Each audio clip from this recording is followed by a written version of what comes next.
Mega డిఎస్సిలో అక్రమాలు జరిగాయి అని వైఎస్ఆర్ కాంగ్రెస్ పార్టీ లేవనెత్తున్న అనుమానాలన్నిటికీ నిన్న పాఠశాల విద్యాశాఖ అధికారులు మరొకసారి వివరణ ఇచ్చారు. ఇదేం ఫస్ట్ టైం కాదు, 5వ సారు 6వ సారు ఇలా వరుసగా వివరణ ఇవ్వటం అనేది నిన్న మరోసారి ఇచ్చారు. అయినా వీళ్ళు వివరణ ఇవ్వటం తప్ప వాళ్ళు వినరండి. వాళ్ళు చాలా క్లారిటీగా ఉన్నారు. రాజకీయం చేయటం కోసం వాళ్ళు దీన్ని పట్టుకున్నారు.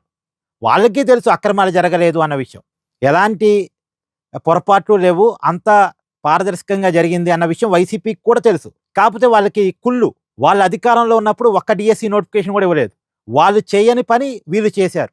అది వాళ్ళకి నచ్చట్లే, జగన్కి నచ్చట్లే. అది మేం చేయలేని పని కూటమి చేసిందే, జగన్ చేయలేని పని లోకేష్ చేశాడే, ఇది వైసీపీకి ఉన్నటువంటి గోల. ఇప్పుడు మొన్న పేర్నాని ఒక మాట మాట్లాడారు. స్పోర్ట్స్ కోటాలో ఉద్యోగాలు పొందిన వాళ్ళలో చాలా మంది టెట్ కూడా రాయలేదని మాట్లాడాడు. నేను అధికారులు చెప్పారు, మీరు ఆన్లైన్లో చెక్ చేసుకోండి, అందరూ టెట్ రాశారు, మీరు చెక్ చేసుకోండి. ఒకవేళ ఎవరైనా టెట్ రాయకపోతే, టెట్ క్వాలిఫై కాకపోతే అది చెప్పండి. ఫలానా వ్యక్తి టెట్ రాయకుండానే, క్వాలిఫై కాకుండానే ఉద్యోగం పొందాడని ఫలానా వ్యక్తి అని పేరు చెప్పండి. ఎందుకు గొడ్డగాల్చి మొహానేయటం? డైరెక్ట్గా ఎవరు టెట్ రాయకుండా ఉద్యోగం పొందారు వాళ్ళ పేరు చెప్పండి. లేదు మీకు ఎవరితో డౌట్ ఉంటే ఆన్లైన్లో చెక్ చేసుకోండి. స్పోర్ట్స్ కోటాలో ఉద్యోగాలు పొందిన ప్రతి ఒక్కరు టెట్ రాసిన వాళ్ళే. ఇది నిన్న అధికారులు ఇచ్చిన వివరణ. అంటే ప్రతి దానికి వివరణ ఇస్తున్నారు. సో ఐఏఎస్ అధికారులు ఇంకా అనుమానాలు ఉంటే మా దగ్గరికి రండి, మేము నివృత్తి చేస్తామని కూడా చెప్తున్నారు. అందుకని మెగా డిఎస్సి రాసిన వాళ్ళలో అనుమానాలు లేకపోవటానికి ఉన్న కారణం అధికారులు పదే వాళ్ళు వివరణ ఇవ్వటం, ఏదైనా డౌట్ ఉంటే మా దగ్గర రమ్మని క్లారిఫై ఇవ్వటం. దీనివల్ల మెగా డిఎస్సి రాసిన వాళ్ళలో ఎలాంటి అనుమానాలకి అవకాశం లేకుండా పోయింది. అందుకని వైసీపీ ఆందోళనలో ఎక్కడ మెగా డిఎస్సి రాసిన వాళ్ళు కనపట్లే. పైగా సరే అధికారులు పక్కన పెట్టండి, ప్రభుత్వాన్ని కూడా పక్కన పెట్టండి, కోర్టులు కూడా అడుగుతున్నాయి. ఆధారాలు ఉంటే ఇవ్వండి అని అడుగుతుంది వైసీపీని. ఇప్పుడు కోర్టులో వీళ్ళు పిటిషన్ వేశారు. కోర్టులో పిటిషన్ వేస్తే కోర్టు ఆధారాలు అడుగుతాయి కదా, ఆధారాలు అడిగినాయి కోర్టు, లేవు వైసీపీ దగ్గర. వాళ్ళ టీచర్స్ ఎమ్మెల్సీ 2 సార్లు వేశాడు పిటిషన్లు. సో హైకోర్టులో వేస్తే 2 సార్లు ప్రాథమిక ఆధారాలు ఇవ్వమని కోర్టు అడిగింది, లేవు. పైగా కోర్టు ఏమన్నది, నీకేం సంబంధం, మీరెందుకు వస్తున్నారు, అసలు మెగా డిఎస్సిలో అన్యాయం అయిపోయిన వాళ్ళు ఉంటే వాళ్ళు వస్తారు కదా కోర్టుకి, వాళ్ళెవరు ఎందుకు రావట్లా, మీరు మాత్రం ఎందుకు వస్తున్నారని కూడా కోర్టు అడిగింది. ఒకటి మీరెందుకు వస్తున్నారని అడిగింది, సరే మీ దగ్గర ఏమైనా ఆధారాలు ఉంటే మన కూడా అడిగింది. సమాధానం లేదు వైసీపీ దగ్గర. కాకపోతే వైసీపీకి అంతా తెలిసి ఆందోళన చేస్తున్నారు. ఏమీ జరగలేదు, తప్పు జరగలేదు అన్న విషయం వైసీపీకి తెలిసి ఆందోళన చేస్తున్నారు.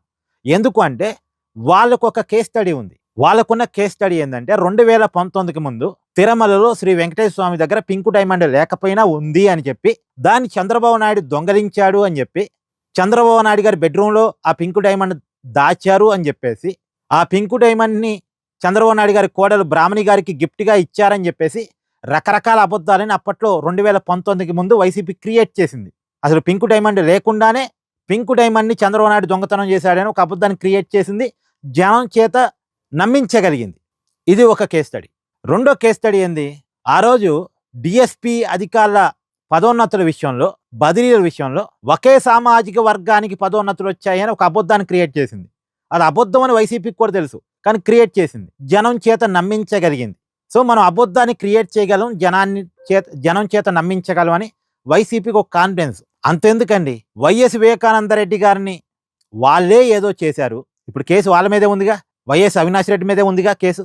వాళ్ళే చేసి దాన్ని చంద్రబాబు నాయుడు మీదకి నెట్టే ప్రయత్నం చేశారు, టీడీపీ నాయకుల మీదకి నెట్టే ప్రయత్నం చేశారు. జనం చేత నమ్మించగలిగారు 2019కి ముందు. జగన్ మీద కోడికత్తి దాడి జరిగితే హత్యాయత్నం జరగటానికి ప్రయత్నం జరిగినట్టుగా నమ్మించారు. తర్వాత తెలిసింది అదంతా పెద్ద డ్రామా అని.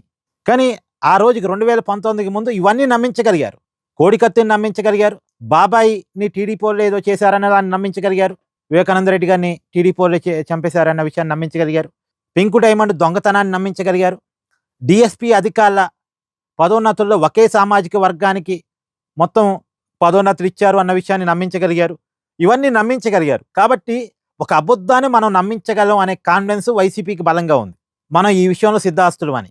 అందుకనే వాళ్ళు మెగా డిఎస్సిలో కూడా నిజాలతో మాకు సంబంధం లేదు, మేము అబద్ధాన్ని చెప్పదలుచుకున్నాం చెప్తాం, నిజాలు మీరు చెప్పుకోండి, మేము బురద వేస్తాం, మీరు కడుక్కోండి, కానీ మీరు కడుక్కునే లోపల మీకు బురద మేము వేస్తాం, మీకు బురద అంటింది అన్న విషయాన్ని ప్రజలకు చెప్తాం. ఇది వైసీపీ చేస్తున్నటువంటి రాజకీయం, ప్రధానంగా నారా లోకేష్ టార్గెట్గా చేస్తున్న రాజకీయం. సో ఏమనాలి ఇంకా? ఇక ప్రజలే అవేర్‌గా ఉండాలి. ప్రజలే జాగ్రత్తగా ఉండాలి. అబద్ధాలు నమ్ముదామా? నమ్మితే ఎన్నాళ్ళు నమ్ముదాం? అబద్ధాలు నమ్మి మోసపోదామా? మోసపోతే ఎన్నాళ్ళు మోసపోదాం? అనేది ప్రజలే డిసైడ్ జేసుకోవాలి.